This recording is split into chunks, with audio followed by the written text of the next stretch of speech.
여러분 안녕하십니까. 5월 10일 수요일 새벽입니다. 전우식입니다. 오늘은 문정부가 헤어날 수 없는 늪에 빠져드는 원인 몇 가지를 말씀드릴까 합니다. 마이웨이로 가서 늪으로 빠져듭니다. 혹시 여러분은 지난 서울 부산시장 보궐선거 때 민주당이 만든 홍보물에 적혀있던 이런 문구를 보신 기억이 나는지요? 사람에 투표해 주십시오. 그러니까 정당을 보고 투표하지 말고 후보의 사람 덤덤이를 보고 투표를 해달라는 취지였습니다. 그런데 사람을 보고 투표해 주십시오라고 써야 할 걸 의도적으로 사람에 투표해 주십시오라고 했으니 후보 중에 민주당 후보만 사람이고 나머지 후보들은 사람이 아닌 짐승으로 만들어버린 것입니다. 그 결과는 어떻게 되었습니까? 민주당 후보의 참패였으니 결국 서울, 부산 시민들이 사람이라고 인정하는 후보는 야당 후보였던 셈입니다. 저는 이 사건을 민주당의 자학이라고 부릅니다. 요즘 정치인들 코로나 때문에 마스크를 쓰고 다니죠. 얼굴을 가리고 다닙니다. 특히 민주당 의원들에게는 그게 천만다행이라는 생각을 합니다. 이 표정 관리를 하지 않아도 되니 말입니다. 솔직히 말해 얼마나 난감하겠습니까? 사람이냐 짐승이냐를 가른 지난 보궐선거로 민심의 향방을 알았는데 아직 무엇 하나 바뀌는 게 없습니다. 순리를 따르는 게 없다는 얘기입니다. 뭐든 바꿔야 한다고 하면 대깨문들이 문자 폭탄이 날아드니 정말 모진 마음을 먹지 않고선 민주당 안에서 입 바른 소리를 할 수가 없습니다. 이틀 전 취임 4주년 기자회견장에서 이 문 대통령은 문자 폭탄을 두고 이런 말을 했습니다. 정치하는 분들이 그 문자에 대해 조금 더 여유 있는 마음으로 바라봐도 된다고 생각한다. 자신도 기분 나쁜 문자를 많이 받았다고 얘기했습니다. 그는 또 SNS 시대에 문자로 자신의 의견을 표현하는 것은 너무나 당연하고 자연스러운 현상이라고 생각한다고도 말했습니다. 심지어 강성 지지자들의 문자 폭탄이나 험악한 댓글도 한 국민의 의견이니 참고하고 받아들이면 된다고 하겠습니다. 김부겸 총리부자는 청문회에서 민주주의적 방식은 아니다고 했으니 두 분 중에 한 분은 민주주의를 대단히 오해하고 있는 것은 분명합니다. 그런데 그런 문 대통령은 왜 자신에 대한 비방 전단을 뿌렸다고 30대 청년을 모욕죄로 고소했습니까? 어쨌든 문자 폭탄, 말하자면 좌표를 찍고 집단적으로 우르르 몰려가서 문자 테러를 가하는 것은 명백히 범죄입니다. 무엇보다도 독재국가에서 행해지는 획일화의 수단이 될 수 있습니다. 문제는 그런 문자 테러를 가하거나 인터넷을 통한 집단적인 공격을 퍼붓는 것은 특정 정치인의 강성 지지자들이라는 데 있습니다. 그걸 방치하는 정치인이야말로 언제든 목적을 위해서 수단을 가리지 않는 반민주주의자입니다. 최근 여론조사를 보면 민심 위반을 가져온 가장 큰 문제는 역시 부동산 정책이었습니다. 임대차 3법으로 집값 폭등과 전월세 대란을 부른 데다가 일방적 공시가 인상으로 세금 폭탄을 안기면서 집 가진 사람이든 집 없는 사람이든 좌절케 했습니다. 민주당 새 대표가 된 송영길 의원은 당내 부동산 특위 위원장인 친문 진스미 의원까지 교체하면서 부동산 민심을 잡으려고 애를 썼지만 역시 바뀐 건 하나도 없습니다. 종부세를 완화해 은퇴 노인들이 원망에서 벗어나고 양도세를 줄여 다주택자들에게 퇴로를 열어주는 논의는 아직 시작도 하지 못했습니다. 그런데 이틀 전 문 대통령이 다시 대못을 박았습니다. 그는 부동산 정책 실패를 인정했습니다. 이 보궐선거 패인이 부동산 문제에 있다면서 죽비를 맞고 정신이 번쩍 들 만한 심판을 받았다고 했습니다. 그러니까 사찰의 선방에서 졸고 있는 공부하는 스님에게 큰 스님이 죽비를 후리칩니다. 그만큼 정신이 번쩍 들었다는 얘기입니다. 그러면서도 실수요자 보호, 주택 공급 확대를 통한 시장 안정 기조는 달라질 수가 없다고 말을 했습니다. 요약하면 이렇습니다. 바뀌는 건 없다. 바꾸지 않겠다. 이 얘기입니다. 문제는 그 기조에서 나온 정책이 실수요자를 보호하기는커녕 오히려 집값 폭등만 초래한 것입니다. 어떻든 이제 민주당은 부동산 문제를 쉽게 손댈 수도 없게 됐습니다. 대통령을 거스를 수 없을 테니 말입니다. 솔직히 야당은 대선 전국에서 대단한 호재를 만난 셈입니다. 거기에다 민심 위반을 부를 악재가 남았습니다. 이른바 임방로의 거취입니다. 김호수 검찰총장 청문회에서도 또 무슨 문제가 터져나올지 모릅니다. 벌써부터 자문료로 2,900만 원씩 받았다는 뉴스가 나왔죠. 자, 임방로, 우선은 임해숙 과기부 장관 후보자, 그리고 박준영 해수부, 노영욱 국토부 장관 후보자를 버릴 것인가, 관철할 것인가가 민주당의 숙제가 되었습니다.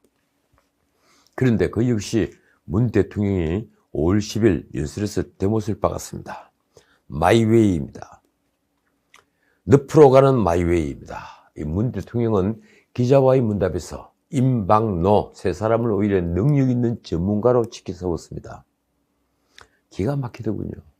문 대통령의 말에는 이보다 나은 사람이 없다는 확신이 묻어났습니다.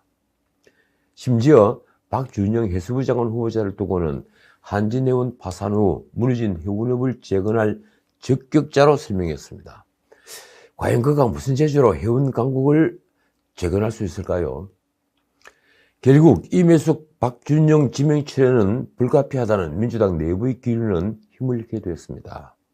이 민주당은 특정 후보자를 콕 찍어 가부를 전달하기보다는 당내에 다양한 의견이 있다는 말만 청와대에 전달하기로 했다고 합니다. 고용진 대변인은 의총에서 나온 다양한 의견을 전달할 것이라면서 국회의 시간이 지나면 청와대의 시간이라고 말했습니다. 공리 청와대로 넘어갔다는 표현입니다. 민주당 의총에서는 3명 모두 장관으로서 직무수행에 문제가 없다는 상임위 간사들의 의견이 사실상 결론이었습니다. 아직은 아무도 청와대를 거스를 수 없으니 말입니다.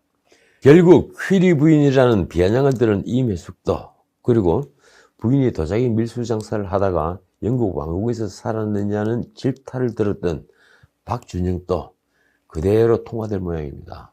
문 대통령은 어제 11일이죠. 국회 임방로 세 후보자의 인사청문 경과 보고서를 오는 14일까지 재송부해 줄 것을 요청했습니다. 지명 철회 없이 임명을 강행하겠다는 의지를 밝힌 것입니다. 어제도 말씀드렸지만 이제 문 대통령은 국민을 두려워하지 않습니다. 그가 한 말은 이 나라 정치사에서 기억할 만한 말로 길이길이 남을 것 같습니다. 야당에서 반대한다고 해서 검증 실패라고 생각하지 않는다. 신문에 큼지막하게 글자를 뽑았더군요. 이로써 문 대통령은 야당의 반대를 무릅쓰고 32명의 장관급 인사를 임명하는 진기록을 세우게 됐습니다. 그러고 보니 그가 과거에 한 말이 새삼 명언처럼 느껴지기도 합니다. 청문회에서 많이 시달리던 분들이 일을 더 잘한다. 이 문 대통령의 새 장관 임명 강행은 어떤 파장을 부를까요?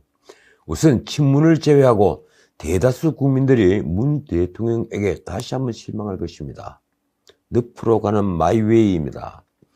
이러려면 정말 인사청문회는 왜 하는 겁니까?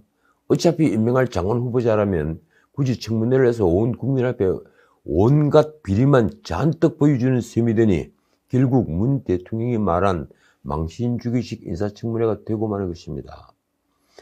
사람들은 말합니다. 얼마나 사람이 없으면 저런 사람을 일국의 장관을 시키겠다고 하는가. 그건 비아냥이 아닙니다. 지켜보는 국민으로서 너무너무 답답한 심정에서 나오는 한탄입니다. 그건 그렇고 이 민주당 강경파 의원들이 다시 검수완박을 외치고 나왔습니다. 그들은 정말 민심을 모르는 걸까요? 아니면 검찰을 때려잡아야 한다는 절박한 사명감이라도 가지고 있는 것입니까? 검수완박은 검찰 수사권 완전 박탈인데 이른바 검찰개혁을 마무리하겠다고 나선 것입니다. 송영길 당대표와 친문열색의 최고위원회가 이제 부딪힐 일만 남았습니다.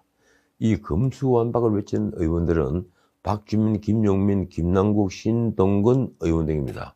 그들 대부분은 민주당 검찰개혁특위 아래에 있는 수사기소권 완전분리 태스크포스라는 팀 소속입니다. 박주민이 팀장이죠. 그 중에는 검찰에서 조사받고 울산시장 선거 개입 사건으로 이틀 전부터 법정을 들락거려야 하는 황운하도 들어있습니다. 특히 법사위원장을 지낸 윤호중 원내대표도 검찰 개혁을 하루빨리 마무리 짓자며 동조하는 입장이라고 합니다. 그들 주장의 핵심은 중대범죄수사청, 이른바 중수청을 만들자는 것입니다. 이 검찰이 현재 가지고 있는 6대 범죄, 이 부패, 경제, 공직자, 선거, 그리고 방위산업, 대형 참사, 이 6대 범죄 수사권을 빼앗아 검찰이 수사권을 완전히 없애겠다는 것이죠. 그러니까 수사는 경찰과 중수청에 맡기고 검찰은 기소와 공소유지만 담당하라는 것입니다. 그렇게 되면 검찰총장은 정말 힘없는 자리가 되겠군요. 무엇보다도 공수처장, 중수처장과 함께 경찰청장은 엄청난 권력을 틀어진 전대미문의 권력자가 될 것입니다. 특히 경찰청장이 그렇습니다. 그 권력은 누가 통제하는 겁니까? 경찰에서 그간 수없이 벌어졌던 청탁수사, 촉탁수사, 수사 무마 등 폐단을 누가 제어하고 감시하는 겁니까? 통제받지 않는 권력은 곧 절대 권력입니다. 브레이크가 없는 자동차와 같은 것입니다. 언젠가 한번 말씀드렸지만 원류 좌파인 무정부주의자 미하일 바쿠닌이 이런 말을 했습니다. 절대 권력은 반드시 부패한다. 자, 다만 법조인인 송영길 대표는 검찰개혁 속도에 논의가 더 필요하다는 입장입니다. 이 새 지도부는 부동산 문제와 코로나 백신 문제 등 민생 우선을 내세우고 있습니다. 어쩌면 친문과 비문이 다시 검찰개혁을 두고 싸울지도 모르겠습니다. 그런데 저는 아직도 궁금합니다. 이 정말 검찰개혁의 목적은 무엇일까요? 검찰의 수사권을 완전히 없애려는 목적 말입니다. 개인적으로 검찰에 가지고 있는 한 같은 게 있는 겁니까? 아니면 노무현 트라우마가 아직도 작동하는 겁니까? 도무지 알다가도 모를 일입니다. 자, 오늘은 여기까지입니다. 어제 신문에 이 6월부터 양도세가 급증하는데도 부동산 매물이 나오지 않는다는 기사가 여기저기 실렸습니다. 6월 1일부터 다주택자에 대한 양도세와 종부세 부담이 대폭 커지지만 정부가 기대한 질세용 매물이 나오지 않는다는 것입니다. 오히려 5월 들어 아파트 매물이 줄었고 서울에서는 매매 거래가 급감하는 거래 절벽 현상까지 나온다고 합니다. 특히 아파트가 밀집한 강남구와 서초구의 매물은 5월 들어 2.7% 그리고 2.3% 줄었습니다. 신문은 다주택자들이 향후 집값이 오를 것으로 기대하면서 버티기에 들어갔다고 썼습니다. 그래서 세금으로 압박해서 이 다주택자 보유주택을 시장에 끌어들여 집값을 잡겠다는 정부 계획이 어그러졌다는 것입니다. 그런데 이런 분석은 아주 잘못된 분석입니다. 다주택자들이 집을 팔지 못하는 이유는 앞으로 집값이 더 오를 것이라는 기대도 있겠지만 임차인의 권리 행사도 한 원인이 되고 있습니다. 임대차 3법이 통과되면서 임차인은 2년 임차 기간에다가 추가로 2년을 더 보장받았기 때문에 집주인은 팔고 싶어도 팔지 못합니다.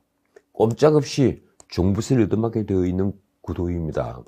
그래서 저는 임대차 3법을 악법이라고 말합니다. 다주택자들에게 퇴로를 이루어주지 않으니 말입니다. 무엇보다 임대차 3법은 다주택자들이 주택을 보유하게 된 동기 자체를 무시한 법입니다. 말하자면 다주택자들을 전부 투기꾼으로 매도한 법이라는 얘기입니다. 다주택자 중에는 부모를 모시기 위해 별도의 집을 가지고 있는 경우도 있고 반대로 부모로부터 살던 집을 상속받은 경우도 있습니다. 그리고 정부의 권유대로 임대차 사업을 하기 위해서 주택을 구입한 사람들도 있습니다. 그들을 투기꾼으로 몰 수는 없는 일입니다. 어쨌든 한국부동산원에 따르면 올해 들어 5월 첫 주까지 수도권 아파트 가격은 5.3% 상승했습니다. 작년 같은 기간 3% 상승했다고 하니 올해 상승이 더 가파릅니다. 정부가 시장을 이기려 해서는 안 됩니다. 집값을 잡는 방법은 딱 하나뿐입니다. 시장에 맡겨 공급을 자유롭게 하고 거래를 원활하게 만들면 됩니다. 정부의 규제는 최소한으로 하면 됩니다. 지금까지 전인책이었습니다.